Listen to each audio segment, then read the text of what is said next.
Santriwati bernama Nurul Ijati meninggal di RSUD Sujono Selong usai mengalami koma selama sepekan.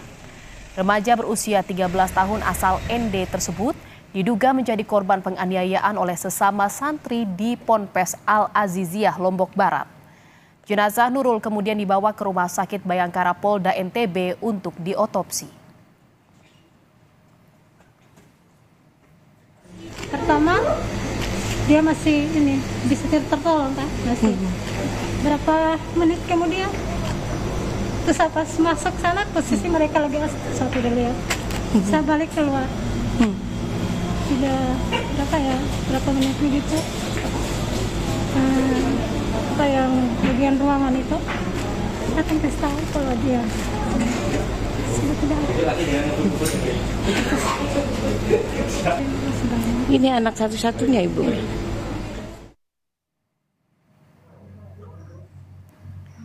Sebelumnya, saudara, pihak Pondok Pesantren Al-Aziziyah mengaku telah melakukan investigasi terkait dugaan kekerasan yang dialami Nurul Ijati di dalam ponpes.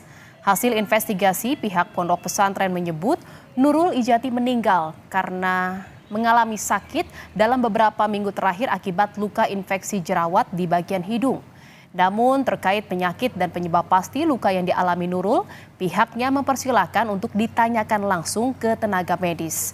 Pihak Ponpes pun menyatakan siap dan terbuka terkait penyelidikan jika ada oknum yang bersalah dan diduga menganiaya Nurul di dalam Ponpes. Kami sangat terbuka, entah ketika benda tajam, entah ketika benda tumpul, entah itu nanti infeksi itu, kami sangat terbuka. Nah, skenario yang kedua, kalau misalnya nanti hal tersebut terjadi, yang terjadi itu entah benda tumpul atau benda tajam, silakan polisi datang, buka pintu. Siapa mau investigasi dari KPAI, dari lembaga, dari HAM, silakan investigasi. Kami tidak akan melindungi oknum untuk menjaga nama besar pondok pesantren. Logika sehat, masa oknum kita lindungi? Pesantren Nizam Besar, enggak. Saudara, setelah mengalami koma selama sepekan, santriwati Pondok Pesantren Al-Aziziyah di Lombok Barat, Nusa Tenggara Barat meninggal dunia di RSUD Sujono Selong. Informasi selengkapnya terkait dengan kematian santriwati Nurul Ijati asal ND ini, kita akan tanyakan langsung ke Kasat Reskrim Polresta Mataram, Kompol I Madeyogi Porusa Utama yang sudah bergabung bersama kami di Kompas Malam. Selamat malam Pak Kasat, terima kasih atas waktunya. Pak Kasat, ini Polresta Mataram langsung membentuk tim ya untuk menyelidiki kasus dugaan kekerasan di Ponpes yang dialami oleh Nurul Ijati. Apa saja temuannya sejauh ini, Pak? Baik, Mbak. Selamat malam. Terima kasih atas diberikan pada kami, Mbak. Jadi untuk bentuk tim memang kami Satreskrim dengan adanya laporan pengaduan dari ayah anak korban, kami langsung membentuk tim, Mbak, dalam hal ini, yaitu tim unit BPA yang memang dalam hal ini bergerak sehubungan dengan perlindungan tentang anak, perbuatan anak, di mana tim tersebut kami bagi sehubungan dengan upaya lidik yang kita lakukan dari pemeriksaan saksi maupun mendatangi langsung, Mbak, Rumah Sakit Sujono di mana anak korban pada saat itu sedang di opnam. Nah, kami juga sudah memeriksa beberapa saksi dalam hal ini, ada 4 saksi. Berikut kami ada bersurat kepada poliklinik, baik itu puskesmas dan rumah sakit, di mana sebelum mengembuskan nafas terakhir, adik korban sempat berobat di poliklinik, puskesmas dan rumah sakit Sujono wilayah. Iya, Pak Kasat, jadi tim tersebut yang dibentuk dari unit PPA ini sudah mendalami keterangan beberapa saksi. Apa hasil dari penanganannya sejauh ini? Dari hasil penanganan kami setelah tadi pagi mendengar kabar bahwa adik kita telah memutuskan nafas terakhir, kami berkoordinasi dengan Rumah Sakit Dr. Sujono untuk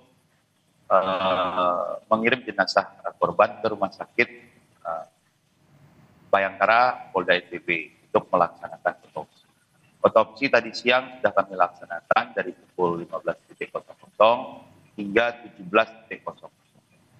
Sembari demikian, kami menunggu hasil otopsi atau rekam medis dari dokter forensik yang telah melakukan otopsi. Jadi otopsi sudah selesai dilakukan ya Pak ya, tinggal menunggu hasilnya seperti apa? Betul, kami menunggu hasil dari otopsi yang dilakukan tadi siang oleh dokter forensik Rumah Sakit Bayangkara Polda. Sebelumnya sudah ada visum yang dilakukan, ini apa Pak kira-kira yang menjadi penyebab kematian dari santriwati bernama Nurul ini? Mohon izin Mbak, jadi dari keterangan dokter sementara bahwasanya memang masih akan dilakukan setelah dilakukan otopsi akan dipelajari dan ada juga yang memang sampel-sampel yang akan dilabkan oleh dokter forensik. Baik, polisi akhirnya membentuk tim untuk setelah itu akan atau hasil itu. Ya, Pak Kasat, polisi akhirnya membentuk tim karena memang ada laporan dari keluarga. Saat itu apa laporan yang disampaikan kepada keluarga terhadap polisi terkait dengan dugaan adanya tindak kekerasan di dalam ponpes? Jadi memang itu ada jarak waktu Mbak dalam hal keterangan dari pihak saksi yang memang serta-merta menjemput anak korban dan membawa ke poliklinik dari tanggal 15 hingga tanggal 20, di mana indikasi informasi dari saksi bahwa kondisi korban menurun. Setelah tanggal 20, korban sempat dibawa pulang. Di tanggal 21, korban sempat dirujuklah ke puskesmas karena informasi dari saksi yang memang pada saat itu menjemput korban, itu kondisinya menurun. Alhasil di tanggal 21 korban langsung masuk di ICU dan menggunakan ventilator. Hingga tadi pagi sekitar pukul 20, tanggal 29 Juni 2024 adik kita mengembuskan nafas terakhir. Artinya memang dugaan tindak kekerasan yang dialami oleh Nurul ini disampaikan langsung oleh korban sebelum akhirnya kondisinya menurun, seperti itu ya Pak Kasat? Jadi hasil keterangan yang kami dapat Pak dari orang tua adik kita, adik korban dalam hal ini memang di tanggal 20 malam sempat menceritakan kejadian apa yang telah dialami adik korban dalam hal ini. Itu kami tuangkan juga di berita acara interogasi dalam hal ini. Ini sedikit tidak orang tuanya mengetahui lah Pak apa yang sudah dialami adik korban. Sempat dibawa keluarga saat tanggal 20 keluar dari pondok pesantren, seperti itu ya Pak? Jadi untuk kronologis memang adik korban ini dijemput tanggal 14 Pak, tepatnya tanggal 14 dijemput oleh seorang ibu, di mana ibu ini memiliki putri juga Mbak, yang memang sekolah di pondok pesantren dimaksud, sama dengan adik korban. Cuman beliau ini adik kakak kelas, di mana kakak kelas adik korban ini menghubungi ibunya, meminta tolong agar anak korban ini dijemput karena kondisinya sakit. Alhasil dijemput tanggal 14, dibawa ke rumahnya beliau di wilayah Lombok Timur, karena kondisinya menurun, tanggal 15 dibawa ke puskesmas Mbak. Di sana dicek Mbak kesehatannya. Namun karena informasi keterangan dari saksi kondisi menurun, beliau rawat inap sampai tanggal 20. Nah, setelah tanggal 20, karena kondisinya sedikit membaik, dibawa pulang, Mbak. Disitulah bertemu dengan ayah kandungnya yang memang baru tiba dari ND, Mbak, menuju Lombok Timur. Dan akhirnya diceritakan apa yang dialami. Dari tanggal 20, ya diceritakan 20 malamnya, 20 paginya kondisi beliau pada saat pukul 09.00 tidak bangun, akhirnya curiga karena kondisinya sangat lemas, dibawalah ke ICU Dr. Jono Lombok Timur. Iya, tadi Pak Kasat sempat sampaikan Pak Kasat bahwa memang tim dari unit PPA ini sudah memeriksa sejumlah saksi. Siapa saja ya saksi yang diperiksa?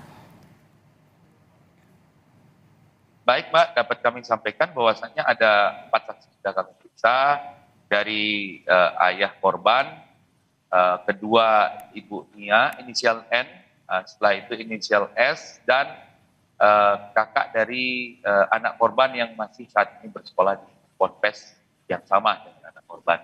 Selanjutnya kami juga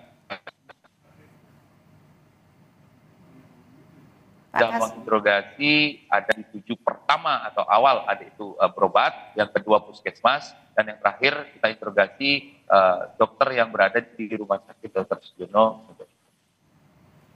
Iya, Pak Kasat, singkat saja, ini kan ada desakan dari pihak keluarga untuk bisa polisi mengungkap penyebab kematian dari korban.